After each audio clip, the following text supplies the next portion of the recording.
කල්පනා වෙලා ඔයගොල්ලෝ ඉස්සරහට ඇවිල්ලා ඉන්නවා. බොහොම ආදරෙන් අපි කල්පනා රූපගත කිරීම පටන් ගත්තා. මේ විදිහට අපි දින 16ක් පමණ ඉවරයි. තවත් දින ගණනාවක්ම තියෙනවා අපි රූපගත කිරීම කරන්න. බොහොම ආසාවෙන් කරන ආදරෙන් කරන වැඩක් කල්පනා කියන්නේ.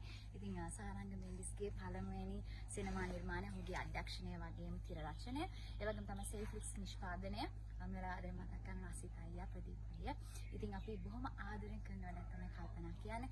බොහොම ආසාවෙන් ජ්‍යෙෂ්ඨයන් පිරිසක් ඉන්නවා මේ සිනමා නිර්මාණයත් එක්ක. අපි බොහොම ආදරෙන් තමයි ඕන් එක්ක වැඩ කරන්නේ. හරිම ලස්සන ලොකේෂන් වලට ගිහිල්ලා හරිම ආදරෙන්. මොකද මේ කතා පුවත හරි ලස්සනයි.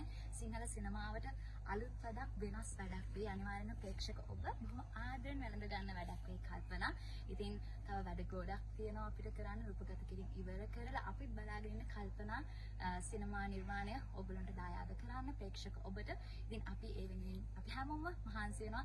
තිරේ ඉස්සරහා ඉන්න අපි විතරයි. ඒ වගේම තිරෙන් පිටිපස්ස ගොඩ දෙනෙක් ඉන්නේ හැමෝම අපි මහන්සි වෙනවා කල්පනා ලස්සන සිනමා නිර්මාණයක් විදියට ඔබට දායාද කරන්න.